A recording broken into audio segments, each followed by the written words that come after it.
Everyone, my name is Dan Sapienza.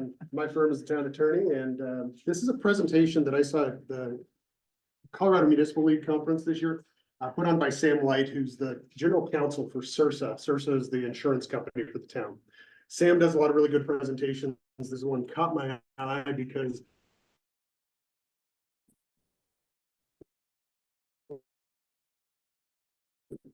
I'm always interested in best practice presentation. I wish every one of our elected officials and our appointed officials had this before they started making quasi-judicial decisions. So then I contacted Patty and said, I think every elected official and appointed official should hear this. So that's what I want to get in front of you today. We've got the Planning Commission, the Board of Adjustments, and the Board of Trustees here. The Planning Commission, of course, you have a lot of quasi-judicial hearings. You also have some legislative roles where you're talking about land use code. The Board of Adjustment, pretty much everything it does falls into the category of quasi-judicial decision making. The Board of Trustees doesn't have as many quasi-judicial jobs, but there definitely are some. And so I want to just give a real good overview of what that looks like. But as we're talking, if I'm not talking about land use decisions, or if I'm not talking about liquor code and maybe not apply to the board that you're on, this is really general information. So it applies to all of those. Talk to an introduction, roles and responsibilities of you as a legislator, as an elected official, as an appointed official. Talk about the rules of engagement, ex parte communications, the deliberation and decision-making process, liabilities and risks, which is why I'm up here talking about this, and is why CIRSA likes to talk about this. We'll have some conclusions, but all of that could be summed up by saying process. The most important thing we're talking about today is the process of quasi-judicial decision-making, not the details of the land use code, not what we look at with the liquor license, what we should or should not be looking at. This is about process. And here's what we're not talking about today. Prior hearings. This is not intended to be a forum to rehash old decisions or decisions that might be subject to judicial review at the moment. So let's keep those off the table. I don't really want to get into the weeds. I'm going to try and keep it at an hour, and Trustee Cannon is going to keep me at that.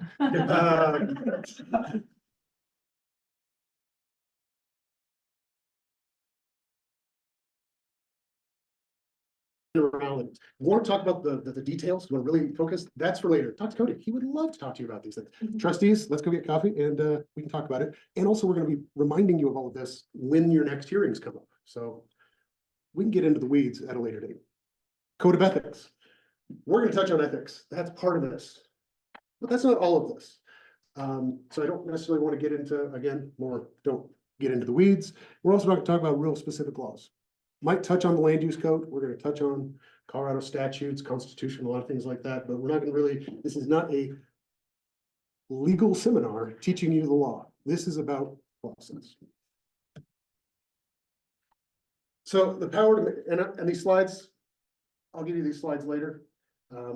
These are not my slides. They came from Sam Light, who generously provided a lot of these. I did run them through some AI and it added some icons. So the icons are kind of goofy at times, but we'll provide you these later. So you don't need to write down everything that's up there. The power to make quasi-judicial decisions affecting land use and development at a local level it's an incredibly important power. But these are very high stakes decisions. Missteps in that process lead to lawsuits, lead to money damages, leads to a significant negative impact, could lead to a significant negative impact on the town, on how people view the town. So it's really important that we do this properly. We're going to focus on rules of engagement that govern this process, suggest best practices, and this is a training resource only. If you have real specific questions, if you want to know, is this thing legal or not, let's talk about that offline. So this is not an attorney-client communication at the moment. Have any of you seen this public hearing procedures document before? And if you're on the Planning Commission and the Board of Adjustment, you've probably seen this way too many times. This is something Cody puts together, and I put it in here because Cody does a fantastic job of organizing those meetings. And this is a great outline of how every quasi-judicial process occurs, whether it's a liquor license hearing or a land use hearing. All the same. First, You have your conflicts of interest and you disclose your ex parte communications. There's a presentation and introduction by staff. The applicant or the affected party then gives their own presentation. That's optional, that they usually do. Then you have questions. Board then asks questions. We open the public hearing, public comment. Public comment is part of the record. It's testimony, it's evidence that you need to listen to. After that's closed, the applicant can rebut. We have staff closing comments. Then you get into the deliberations, and then you make a motion. All of those first items right up till deliberation are what we consider the record. Those are the facts that you're basing your decision on. Then we have the deliberations and decision making. The reason I really highlight that is, as I go through this presentation, think about, is this part of the record? Is this a deliberative process, et cetera? Can I ask a question on that Sure, I'd last love to screen? hear you ask a question. So sometimes after public comment, it can generate new questions. So where does that fall in your process? Where we would still be asking questions? Really, Before we're that is still in deliberating. the record. That is still the record, even after the public asks to make gives their comments. Yeah. So we can still ask questions and that's Generally. part of the Generally, delivery. that's part of the record. That's part of the record, not the deliberative Right, process. okay, The record is receiving information. And you might ask questions to clarify the information you've received. You might ask questions to get more information. The deliberative process is where you talk with other planning commission members and go, I heard this, and the criteria we're talking about is this, and this is the decision we reached. That's part of the record. thank you. So roles and responsibilities, what does an elected or appointed official do? Generally, and here I'm going to talk largely about elected officials, why they really got into this job. They're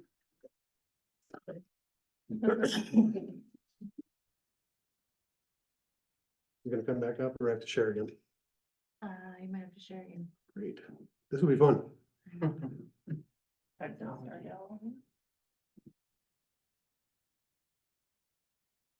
Mostly, the roles of an elected official are broken down into legislative and quasi-judicial roles. The quasi-judicial role tends to be the lesser known aspect of the job. Of course, those of you who are on the Board of Adjustment, that's pretty much the whole reason you got involved there, was just to do quasi-judicial work.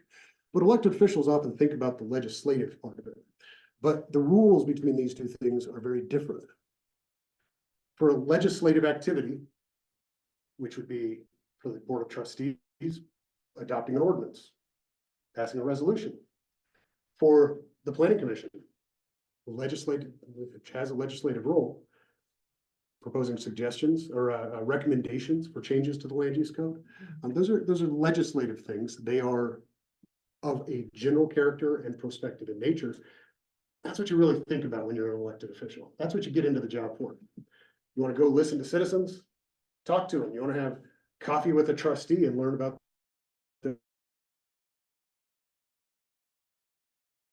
their governing issues yourself and applying your own personal knowledge, communicating early and often with constituents, lobbying and being lobbied. Nobody likes lobbyists. That's a bad word, but it's what happens. It's when an interested party comes to you and says, Mr. Mayor, this is the most important thing in the world to me. And then Mr. Mayor says, that's very important to me. I'm going to actively engage to get this passed. You're lobbying. About working in advance to build consensus, of course, we always comply with the open meetings law, so within those constraints, and also having strong convictions and opinions. That's why you ran for office, right? Because you believe strongly in something. That's great. Bring all of that. Bring all of those efforts, bring all of those thoughts, bring all those opinions, bring all of your knowledge about all of this to that legislative process. On the Planning Commission, you're probably on the Planning Commission because you have some knowledge or some opinion about planning, about zoning. Great. Bring that knowledge, bring that experience, and bring that passion to the legislative process. And ultimately, you vote on an ordinance or other policymaking tool with general and prospective application. It's big picture stuff. The rules of engagement are easy. Talk to people, think things, research, learn, vote. Simple. Quasi-judicial role is very different. Sometimes you have to act as a judge, deciding specific cases where you apply established rules, the legislation that was adopted earlier. to an individual property owner or an applicant who comes before you for a decision regarding their property, about property rights. Quasi-judicial matters involve a decision affecting individuals' property rights. It's a decision based on specific pre-existing criteria, that's the law, and the testimony and other evidence concerning the application of that criteria, that's the facts. And in a court of law, we have the judge, who is the master of the law. There's a jury, who's the master of the facts. As a quasi-judicial body, you're both. You need to look at those facts, you need to know the law, and you need to apply those facts to that law. When we do this, we have to give notice, have to have a hearing, and have to make a decision based on the record. And again, the record is all of that fact finding at the beginning. The packet also, everything that's in your packet is part of that record. That's all evidence. That's what you need to base that decision on. And it requires that decision be made by a fair and impartial decision maker. So just like when you walk into a court, you want that judge to listen to your case, pretty open mind. Somebody who comes before you for a decision really wants the judge, the quasi-judicial decision maker, to have an open mind. You're acting as judges, behave like it. So how do you act like a judge? First off, those things that I talked about earlier, with it says in red, ignore that, my color got changed. The things we talked about that you should do with legislative activities, talking to citizens, researching, fact finding, all those really fun things that make legislating so exciting, don't do those. Instead, you need to follow the quasi-judicial rules of engagement.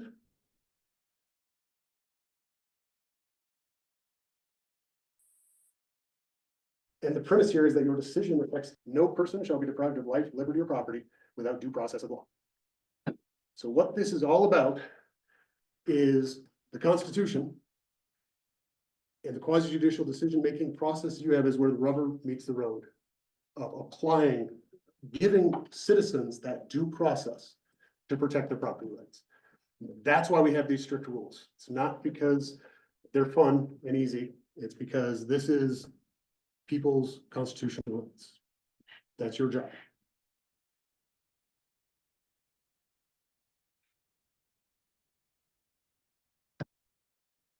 We'll give you those slides. Again, these aren't my slides, and Sam Light is very wordy in his slides, and so I'm not going to read every one of these things. So what are some of the key quasi-judicial rules of engagement? So before we gave the legislative activities that you should do, that you should not be doing during quasi-judicial actions, these are things you need to do with a quasi-judicial process. Don't make up your mind before the hearing. Don't make prejudicial pre-hearing statements.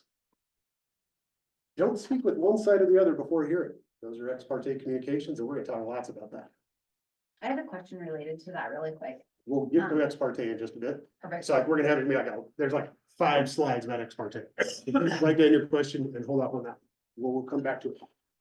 Don't participate if you have a substantial financial or other personal interest in the matter. There's a code of ethics in this town. There's a code of ethics for the state. There are laws around what you should and shouldn't be doing. So don't have conflicts of interest. But remember, at that beginning, I showed you the Cody's rules of procedure. The very first thing is to disclose any conflicts of interest. So we'll talk about that a little later. Don't sign any pro or con petitions. Now that kind of goes along with don't make up your mind before the hearing or making pre-hearing statements, but I feel it should be pointed out. If somebody's passing out a petition that says we need to stop X in this town, don't sign that, please. Don't bring your decision-making facts you know to be true, but that aren't part of the testimony or other evidence that the parties bring to the hearing. Have the parties provide you with the information at the hearing. That's that record. The record is what your decision needs to be based on, not these things you know. You need to bring your experience, your knowledge, your training, your education, all that to bear on applying the criteria of the law to the record. Don't be bringing in your own record. And don't be a witness. You're not a prosecutor. You're not an advocate. You're not an investigator. You're a judge. The parties, whether that's the applicant, an opponent, a member of the public, staff, very important. a party in all of this, bringing information and building that record. Their job is to bring that record to you of the relevant facts. Do not do your own investigation. We all like to do our own research, but in this case, don't do that.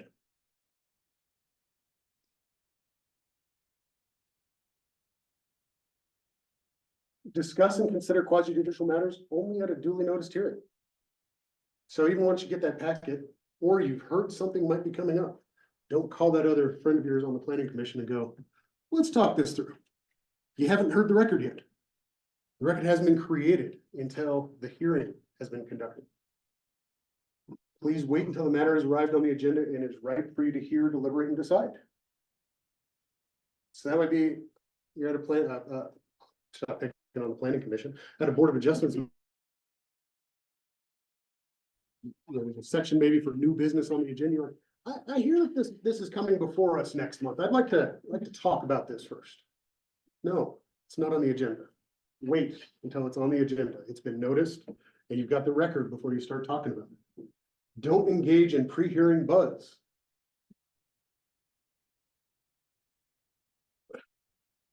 You have a lot of power in attending these meetings. So make sure that when you do that, you're fair, unbiased, and impartial. And I would question from the slide, from presentation Sam gives is, would jumping, it's funny to hear him talk about this because I don't know if he knows necessarily what social media is sometimes, but would jumping into the social media fray on an upcoming quasi-judicial matter be consistent with your judge role? No, you need to stay out of it. That goes back to the previous slide of don't make prejudicial pre-hearing statements. And prejudicial pre-hearing statements are both for and against. Just because you come out and say, well, actually, I like these applicants and I want them to do well. Well, that might prejudice, that might show you a prejudice for them. So they need to not make statements. So don't jump into that social media fray. And what about just keeping an eye on Facebook posts for an upcoming quasi-judicial matter? You know, I'm familiar with, I am not a member of Let's Talk Wellington, but I've heard about it. Good job. I try and avoid it whenever I can. Good job. And social media generally. But it's where things happen in this town, right? But even watching it, when it comes to ex parte communications, you're being communicated to. So you need to stay away from all of that to make sure that that record is just what's presented to everybody. If you're basing your decision on something you've heard on social media, well, is that you using outside information to make your decision? Yeah. You're basing your decision on something that's not in the record. If you get tagged in a post about it, can you specifically say it is gonna come before the? I would quasi-judicial remove the tag and I would ignore it entirely. I would stay away from it as much as you can. Simply engaging with that would have the potential of other people commenting back. So my recommendation would be, even if you're tagged, ignore it. And I know that doesn't sound great from a social media perspective. Legislative versus quasi-judicial. Legislative role, talk to citizens, be engaged, have coffee, social media, all these things. That's important for legislation. Those rules are out the window. Really, I would think about any incoming or outgoing communications about the subject matter of a quasi-judicial matter on social media. Don't even respond. Or have somebody else respond for you that isn't you. You know, have somebody else say, I don't know. It could be. This is not a social media training. This is not a social media training, but yeah. I think I mean, blood pressure is. I think the important thing here is that Not being a part of Facebook anymore. the important thing here is you need to make sure to not create, well, not make prejudicial comments, not give an air that you're not going to be impartial and neutral there. So I would avoid social media at all costs. In its entirety. I just generally, that's a good idea, like, for all of us, but. That makes sense. That makes sense for some boards, not necessarily all boards. So in other words, there may be some things that happen in social media that the planning commission has nothing to do with, Sure, right? yeah, So there would be no conflict here, absolutely. right? Yeah, absolutely. I'm not saying, Yeah. when I say avoid social media entirely, I'm being facetious. It's, but no, it's, we're talking about if this is gonna come before you, Right. before your board. Right. Because the Board of Trustees is here, one of the quasi-judicial proceedings that they have, the most common thing that our board does is they transform from the Board of Trustees into the liquor board. And when they're the liquor board, it's not about real property rights, but it's about a property right being a liquor license. They're hearing evidence, they're having hearings, they're making quasi-judicial decisions in the same way. Yeah, if you're on the planning commission, weigh in. It has nothing to, the liquor license is never gonna come before you. Yeah, yeah. So we're only talking about when it's gonna come before you. Yeah. You can comment about potatoes, all the email. I have two questions for you. One, so when we have clarifying questions on a packet, particularly if it's long or complicated or whatever, we typically individually email Cody. Okay. But if he's collectively responding to us, then that becomes part of the record, right? And it doesn't matter that it's outside that hearing time. We're gonna get to ex parte communications Okay, in the future, but ex parte communications also involve communications with staff. So if you're emailing Cody, but when Cody responds to everybody, and I'm sure he also puts that in the packet and makes sure that the applicants know about those communications. I mean, that's a little different. But okay, if you see Cody on the street, you get your packet, right? You read it the first day it comes out and you see Cody at the grocery store and you're, Cody, answer these things. That's also ex parte communications, even though it's with Cody. understood. Okay, So you need to wait to have the deliberation in particular till you are in the hearing. If you have questions, one, that's gonna be part of the record. Two, it might make most sense for if you ask those questions and you might answer those actually at the meeting. Or talk to the applicants and say, this is one issue you need to address for clarifying reasons. okay, Those are things that are generally okay, but we'll get more to ex parte communications in a second. And Okay. does that classify for you as well from Board of Trustees if we're emailing you and asking? That is depends. Got it. Very fact specific. Generally, I would rather you ask me the question and I will answer it if I'm able to answer. Got Usually my answers are gonna be procedural, and procedures are always okay to ask me Got about. Factual issues. Case by case basis. Got Your client attorney relationship is different than some of these. Okay. Yeah, did you said you had two questions? Did you have a second well, my question? as second, I well? was just kind of thinking about the social media thing and like, I think sometimes you could easily step into a pile that could then perhaps put out a stance of how you feel Mhm. about Sure. something that ends up coming in front of you later. Yes. And that, we'll get to this at the end when it gets to liability and risks of all of this. 100% every social media post you are involved in throughout all this process, if the town gets sued, Mhm. 100% of what you say will be used in the court as evidence, No more Nada. Facebook. all of it. So be aware, that, Good yes, to know. you say that, you step in a pile of doo-doo, yeah, that's gonna affect the town. Okay, So- duly noted. Is that the same effect when, say, a Board of Trustee member shows up to a planning commission meeting as a resident and speaks on record? Or if a planning commissioner shows up to the Board of Trustees meeting and speaks on record as a resident? That's really specific. And on the first one, we don't want more information on that, before I can give a clear answer on. On the second, planning commission members are also residents of the community, so it depends on the issue. Is it a quasi-judicial matter? Is it a legislative matter? Is it something totally outside either of those?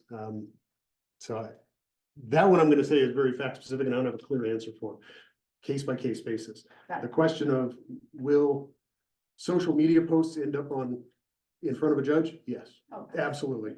So when in doubt, if I were coming to comment on something in front of the trustees that presumably could have been a planning commission thing, I recuse myself from. That's what I was gonna ask, is if you are commenting as a resident, do you have to recuse yourself from the board? I feel like I think we're getting into Can we the, just check either with you? past hearings or we're getting into. what he some of said the is things that I'm- avoid it at all costs. And if there's a question and it could possibly be questioned, don't do it, period. Can we check with you? Let's talk offline about some of these specific. Oh, I things. was just clarifying, I actually have no horse in that. Yeah, I don't either, so. Remember, we're not getting into the weeds, we're gonna try and avoid that, cause I've How much time do I have? Bring your Canadian thistle now. You're like. 30 minutes. We're good. We're still good. Sprayed those last week. Okay, so again, this is largely about process. The way a quasi-judicial body runs its meetings, it is very hard to say sometimes. And how the members conduct themselves in hearings impacts your risk exposure. So you need to follow these best practices. Use the script and follow it throughout. Cody provides that great process and for the Board of Trustees liquor license meetings, I know we've got a script that we provide to the mayor. Stick to the script. Stick to formalities. Those are there to protect us, to make sure that this is run properly. Use and expect civility. Applies to all, I mean, that's something we generally believe applies to all meetings. Recognize, Mr. Chair, who's the Board of Adjustments Chair? Mr. Chair. Recognize and exercise your prerogative to maintain order. These meetings turn into free-for-alls. Nobody's due process rights are being protected. Maintain formality, those processes, that formality is there to keep it on task, keep it focused. Identify speakers and documents and manage record issues. Well, it doesn't happen a whole lot, but make sure you're referencing when it says manage documents or identify documents. If you're asking questions about the record, you say, I read this. Where did you read it?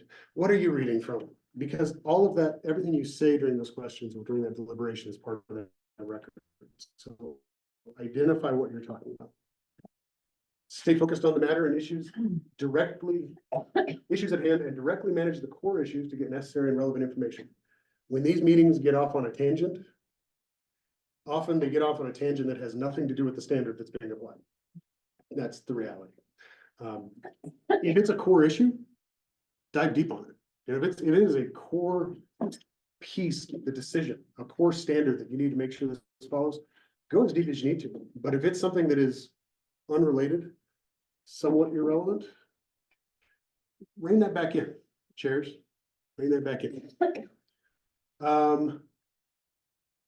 Would that be true for the applicant as well? This is true, I'm talking about the board. So as a board member. No, I'm your job saying is if to- an applicant is going way off. They're allowed to create the record that they want to create. Okay. I mean, the applicant's there to give their story. And if their story includes things that aren't really relevant, when it gets to your deliberations, you don't have to consider those things relevant. Okay. If they're not relevant to the standards at hand, you're just to weigh the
Okay. There you go. And we're back.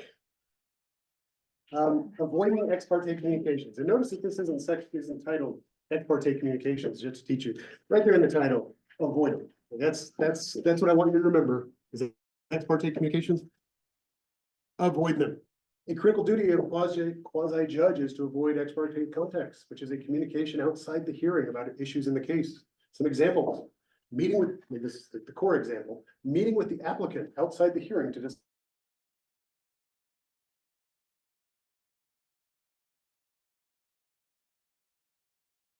this is coming before you, and they call you and say, hey, I'd love to come chat about this. I'm gonna be in the agenda next week. Say no, I can't do that.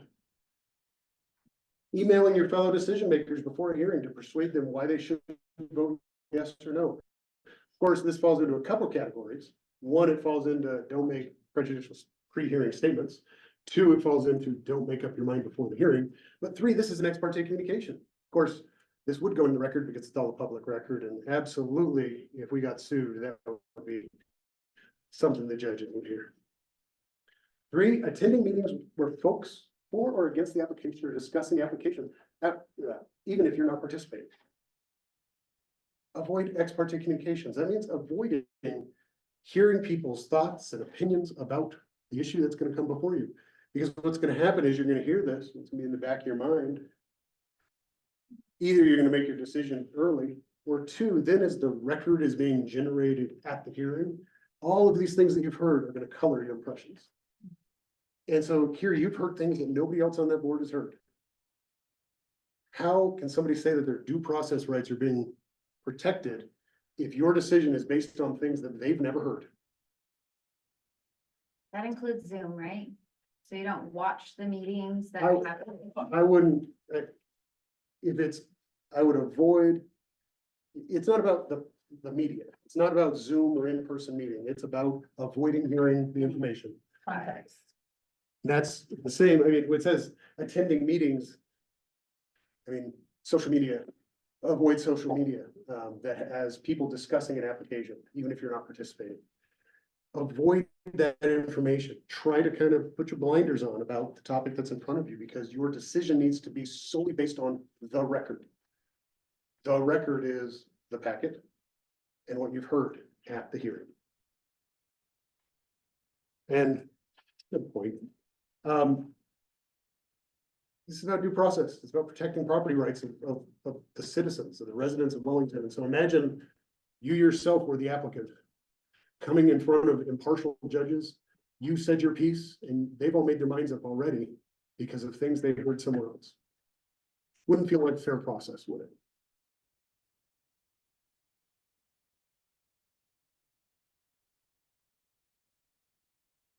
One of these processes that's full of preloaded with ex parte communications is a very clear path to having the decision overturned. Judges 100% are going to look at that. When we advise against ex parte contacts, we're trying to protect your ability to participate. We're not trying to make your lives more difficult. We're not trying to tell you to ignore the citizens. We're not trying to ask you to be mean or not participate. You know, it's hard when somebody says, why this on social media and tags you, and then just not to respond. That we're not doing this just to make that difficult. It's because if you engage and then you continue to participate, you're putting the town at significant risk, and you're putting that decision at significant risk of being overturned. So we're trying to protect the town's ability to do this. We're trying to protect your ability to participate. And this was there, here gets at one thing that was asked earlier, ex parte contacts can be problematic, whether with the applicants, citizens, or even staff. I mean, avoid discussions, avoid deliberations, avoid seeking out information. And so an example where you ask about a packet, are you asking about the packet? And this is where I'd really ask you to we need to be careful. Are you asking about the information in the packet? Or are you doing some early investigations? You know, are you changing your role from receiving information to being an investigator? And so be careful. And I know Cody does a great job of figuring out where that line is. And sometimes those questions are great. And it's like, yes, this needs to be clarified, but that's something that staff can do. Or it's sometimes, like I said, it's something that staff can then talk to the applicant and say, this question was asked. you may want to address that. But then when they address it at the hearing, it's part of the record. But watch where you're going, right? I read this in the packet. That made me think of this other thing that's totally or this other thing that wasn't mentioned at all. And I think that might be relevant. Have we done research into this, and this? Because I know these things because of my background. You've changed your role. You're no longer just receiving information and being a judge. So be careful. But we're always careful as staff to help. Yeah. I don't want to get into the weeds, but if someone has expertise in a certain code or something on the planning, I'm not on the planning commission, but we'll use that as an example. The only way that can be part of the conversation, their expertise, is if somebody unrelated to them contributes that information to the record, correct? Effectively, yes. Okay. I mean, it depends on what their expertise is in, but I mean, if somebody's on the planning commission, I imagine there's some tradesmen on the planning commission. So they come in and they say, well, actually, I know that, some example. Are they adding facts? The question really is, are they trying to add facts and be a witness? Mhm. Or are they using their experience and their knowledge in understanding the standards in the law and how to apply those facts? It's a fine line, but the key there is that the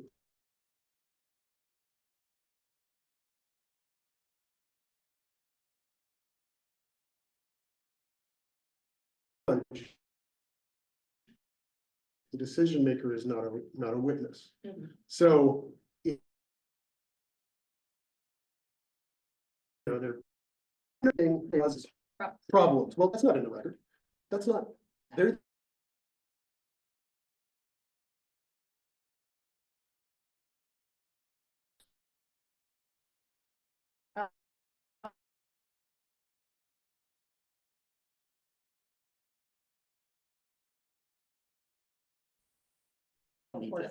So, It sounds weedy. I know, well, no, but I'm. Keep you on a short leash here, but go ahead. We said 20 minutes. To the point of knowledge. You can't know what you know, right? But a use on a property that you're.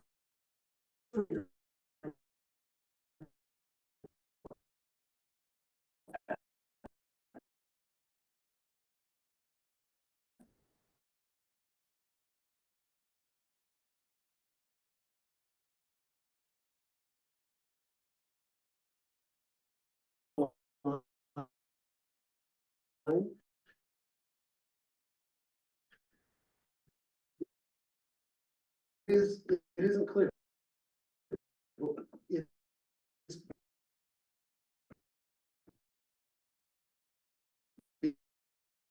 being a witness versus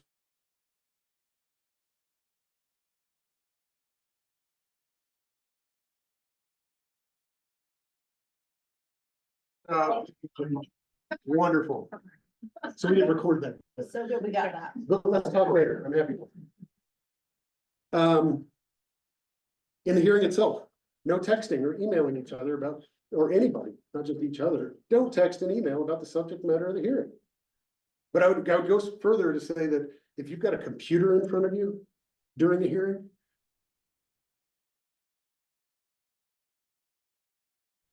the only thing that should be open on that would be potential or no.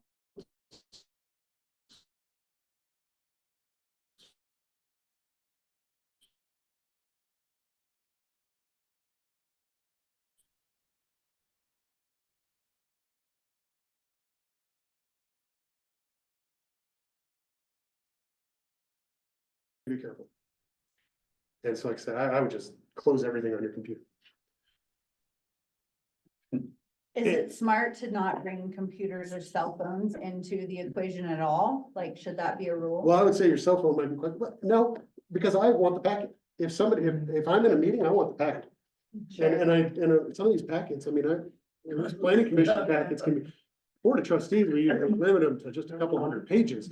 But I know these planning commission packets can be huge. Board of Adjustments as well. We don't need you to print all that, and it'd be far more efficient. You'd be a better participant in the meeting, probably, if you had a computer and you're able to go boop, boop. Page Right. 25, I have a question about this piece. So But I think the actually cell it's phone very valuable. offers the extra piece. Cell phone, I mean, my cell phone, I can have the packet on my cell phone as well. But the key is avoiding those communications. So if for you, you know that your cell phone is not gonna be something that, if you think you're gonna be receiving information, I'm good. put it down. But I absolutely would recommend everybody have a computer. Because there's a lot of information in those packets and your deliberations need to be about that. I think the key takeaway is if you're in this quasi-judicial situation, somebody makes a statement, is don't start fact checking, don't start looking things up, don't start looking for alternatives, you know? And if you phone down, listen to what's going on and listen to. Or receiving questions from Facebook or other places. And if your phone's gonna be near you, or, I mean, ex parte communications coming in on my watch. Mhm. You know, when I'm in meetings, I put everything on do not disturb because people text me all the time and say things at random. And so an example of sitting in a quasi judicial hearing and then you get a text and you just glance down at your watch and go, oh, dang it. Shouldn't have heard that. Yeah, you need to avoid all this. So, but I'm not gonna go so far as to say don't have computers because I think they're very important to make sure you have the record in front of you. If you go back to the very beginning.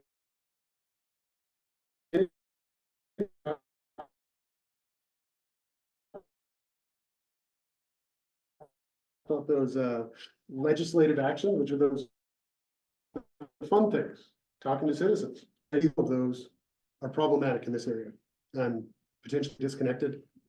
Potentially see what happens when I press spacebar.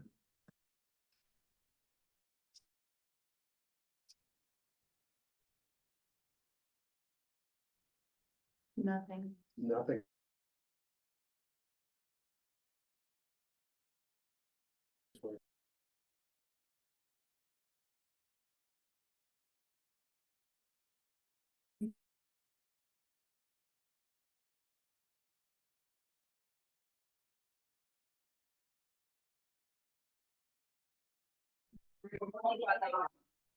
And legislation, like where you cross over, I think it would be a lot harder to decide when and how to engage with the public versus my position is pretty cut and dry. I know what's.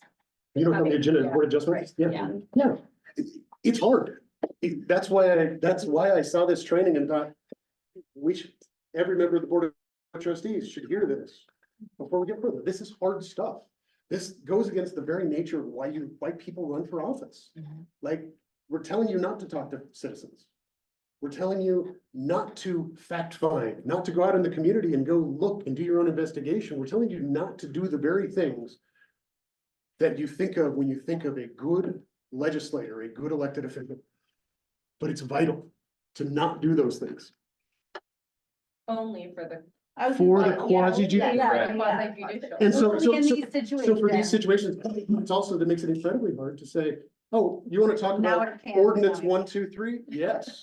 Let's talk for 5 hours on that subject, and I want to get you involved early and often. Oh, but you want to talk about the item 2 on the agenda? Whoa.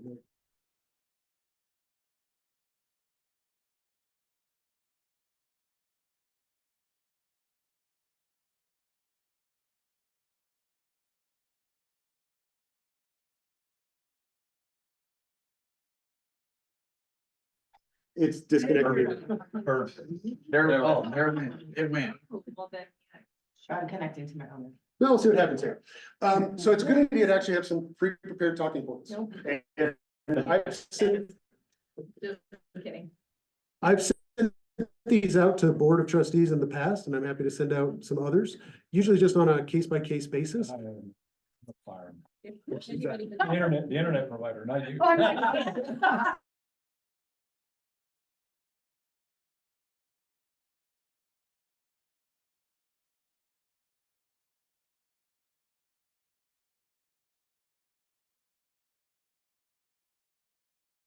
It'd be a good idea to have some prepackaged communications ready.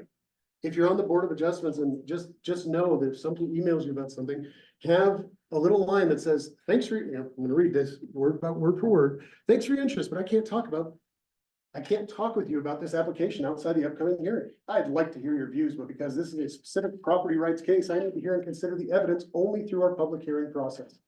please attend the hearing if you can. If you can't attend, you can send written comments to our staff and they'll include those comments in hearing materials. Somebody emails you, copy or paste, send, don't even read what they said. Nice. Option two, which I actually perhaps recommend more, is use staff as a resource. Of course, we can only have so many staff and all your emails probably are going to Cody, so.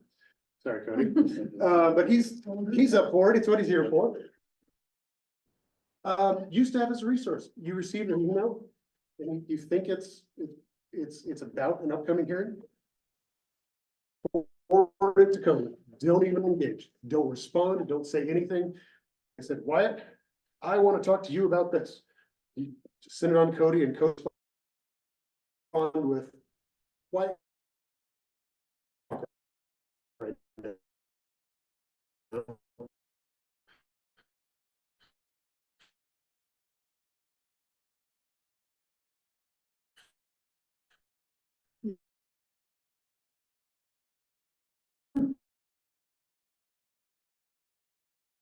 Just as a general statement, just keep it in your brain. Because as you're at the grocery store and somebody comes up to Lisa and says, we don't talk about this thing coming up, you just. Thank you for your interest.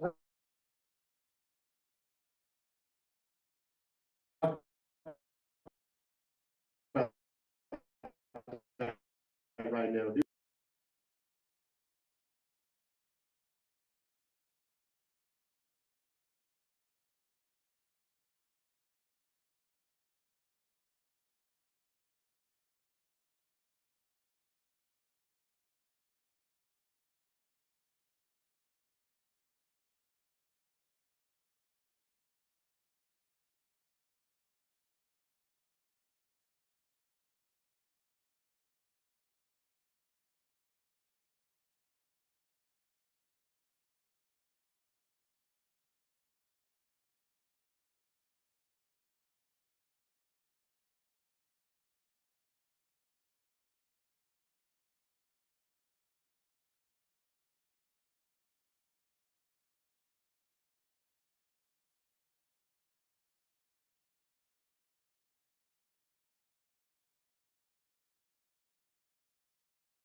So those of you online, I apologize. I hope you've gotten something out of this. But yeah,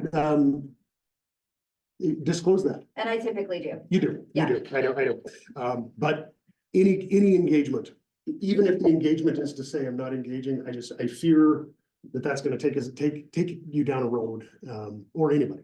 Mostly it's going to be the public. They're like, oh, trustee Teets, she's engaging. So I want to do Yeah. more of that. Well, and all the emails that we received previous in these, it was what we were encouraged to respond with. And even if something isn't in front of you right now, but you think, oh, this might be in front of me in the future, it's a good idea to just start with avoiding ex parte communications. I think I'm just gonna disconnect. It's messing me up here. Just where did you? I did, Question? but I think we'll cover it later. Okay, let's get through this, because I'm gonna, to sum up these, like contrasting roles, real quick, and I'll repeat this a million times. Legislative, you're gonna base your decision on your own personal opinions and policy perspectives. That's fun, that's exciting. You can lobby, you can have outside meetings, you can base your decision on information obtained from any source. If you're in a meeting on a legislative issue, use your computer, fact find, fact check, investigate. That's a great job. You can legislate and make decisions based on that. But when it comes to the quasi-judicial jobs, quasi-judicial matters, you're a judge. You need to make your decisions solely on the evidence presented. Now, we're gonna rush through this, but this is an important bit here. Deliberation. So now, we're avoiding ex parte communication, but we talked about how that hearing goes a little bit. But really, how the hearing goes, you're familiar with. You've been there. It's listening to people. It's asking questions. Now onto the deliberations part of this. Deliberations is just as important as the record. This is where you take those facts and you take the criteria that you're using, the law, you mash them together to come to a decision. This is where you engage with each other. This is absolutely important that you talk to each other. You discuss what you heard. You discuss what you heard as important. You just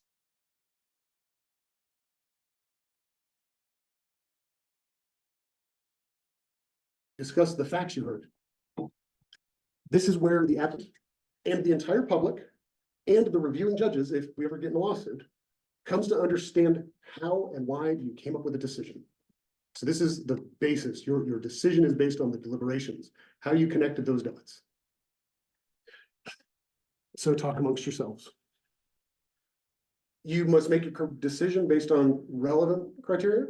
So just like with the record, when we're talking about making sure that the process doesn't get off on tangents, and chairs, make sure to keep it on task. Deliberations also need to stay focused. If your deliberations go off on irrelevant matters, rein that back in. Have the criteria at the ready. Cody does a really good job of this, having land use code provisions in the packet during planning commission decisions and board of adjustment decisions. But if you don't understand the criteria, or if you don't remember it, ask. What are we here to, how do we make this decision? Say, how do we do this? Ask for staff for clarification to bring you back on track. If there's any question, ask. Your job is to discuss the relevant evidence, give it weight, discuss the credibility of the testimony. And after you discuss all of that, you can arrive at a defensible decision.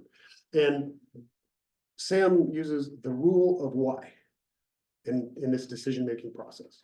And this is, think about why you have come to this decision. So I'm going to read this. Apologize, it's not on the screen.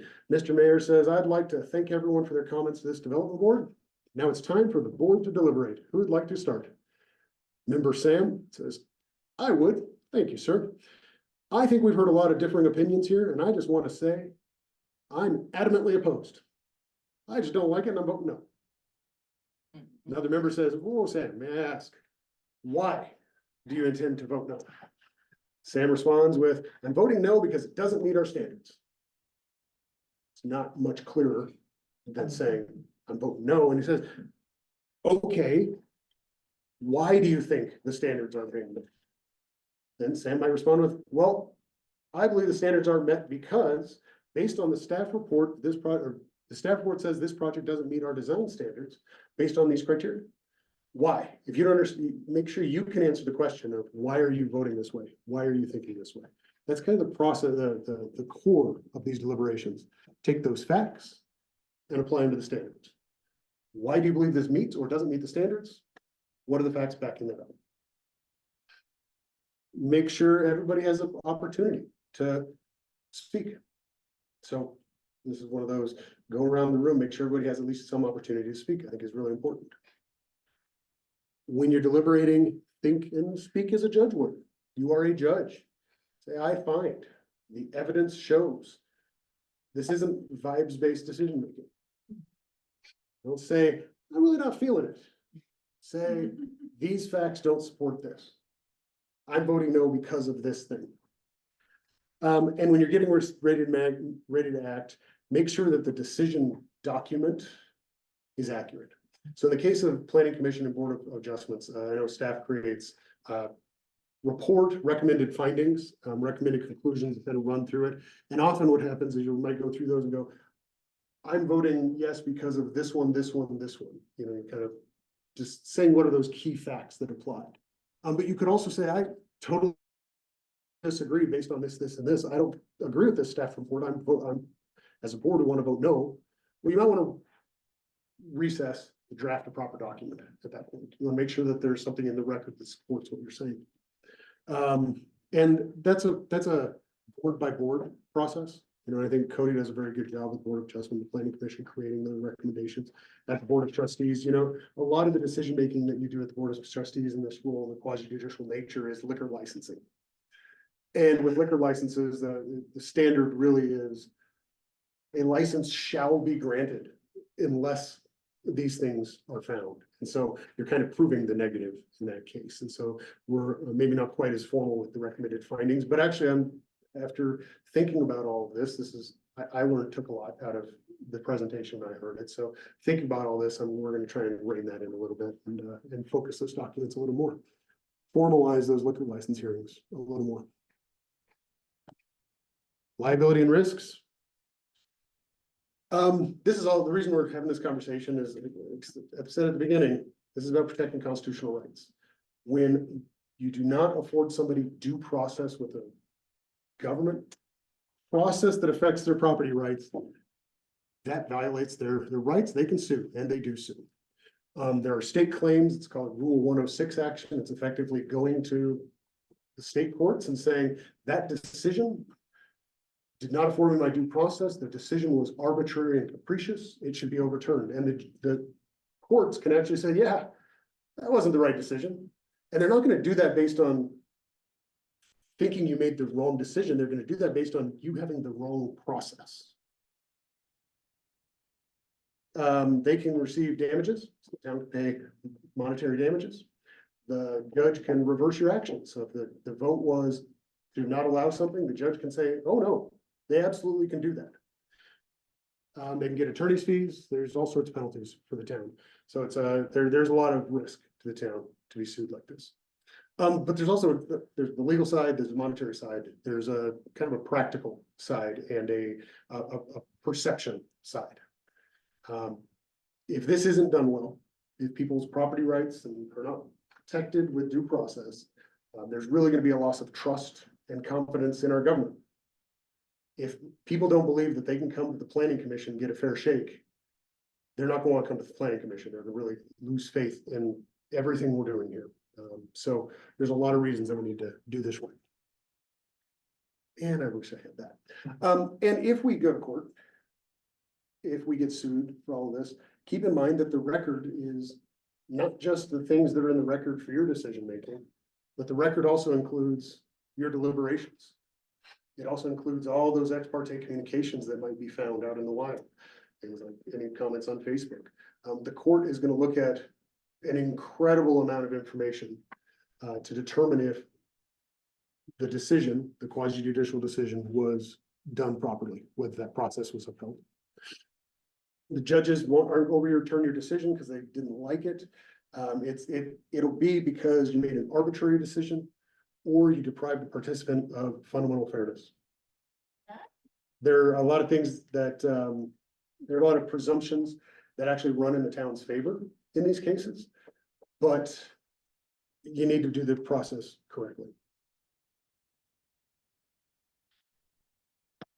Should have my slides. Most important job of quasi-judicial judges is to provide great process, respect, follow, and be a champion of the fair and due process that you are set up to provide. Avoid process flaws and other acts that can cast doubt or create a sense of unfairness. If you've conducted the hearing fairly, and if you've issued a decision that is based on the hearing record and the applicable criteria, that decision will likely withstand legal challenge, and interested parties will have trust and confidence in how the town handles its business. It's important that we do this for a lot of reasons. For resources, if you're on the Planning Commission or the Board of Adjustments, questions about this topic, whether generally just want to know about quasi-judicial decision-making as broadly or specific processes of your board, talk to Cody.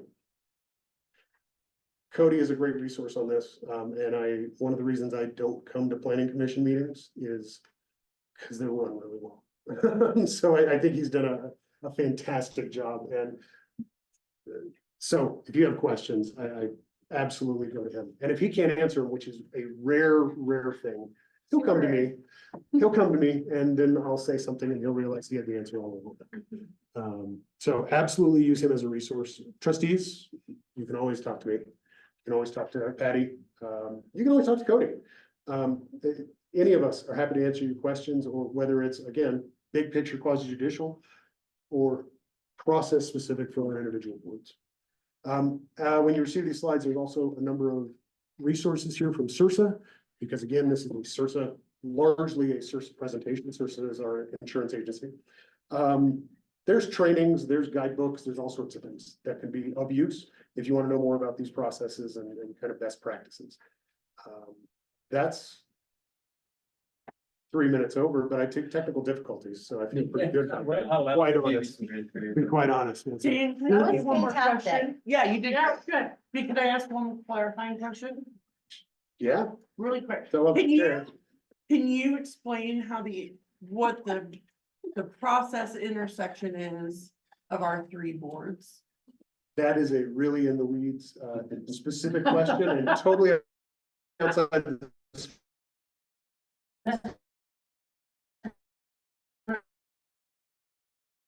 Really? I think so. I mean, each of the boards has its own role. There's very few interactions between them. So,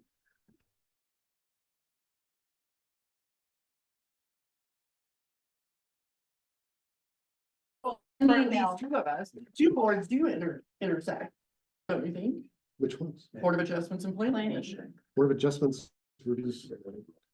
Variances. But what is the interaction between the Board of Adjustments process and the Planning Commission process?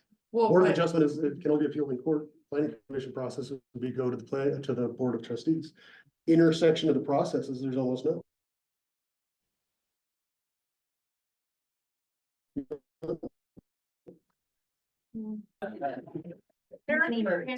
I get in the weeds defense when Lisa starts asking questions. Run the meeting. I mean, so, but the weeds are incredibly.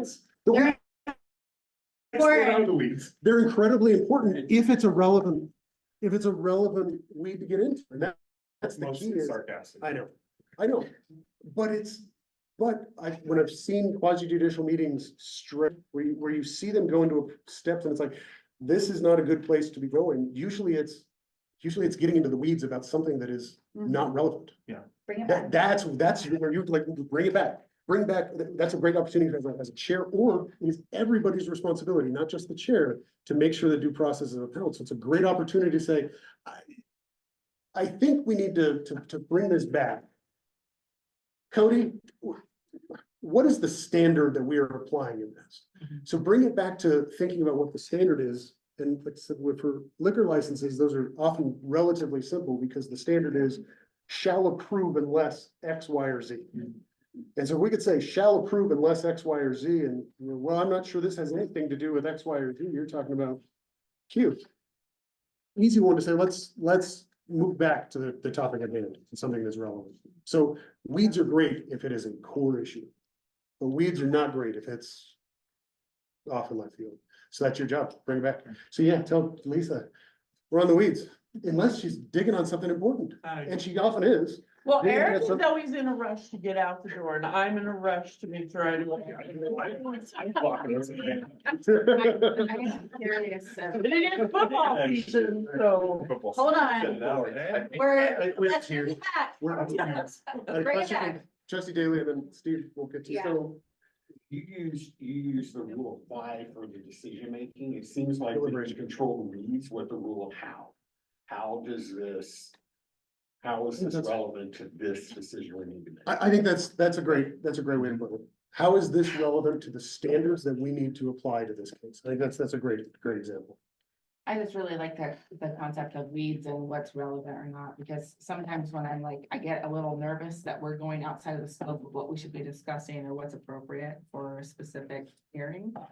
Like, I always feel like a jerk when I'm like, hey, guys, that's not what we're supposed to be talking about, but like, it'd be cool to have like that set of language and those items that we all understand what they mean and how they operate. So if and when I'm like, this may not be relevant, it's not taken as like a slight in any way. It's a really like, we need to be talking about specific criteria and specific facts. And as I said at the beginning, when I saw this presentation initially, my thought was, I want every board member to kind of get this Yeah, as the basis. I like. to have And an understanding. but I also, as I was hearing it, I was thinking, well, we need we need to revise some of our processes. This is Yeah. about best practices. And I think the planning commission, board of adjustments does a great job. They could always do better.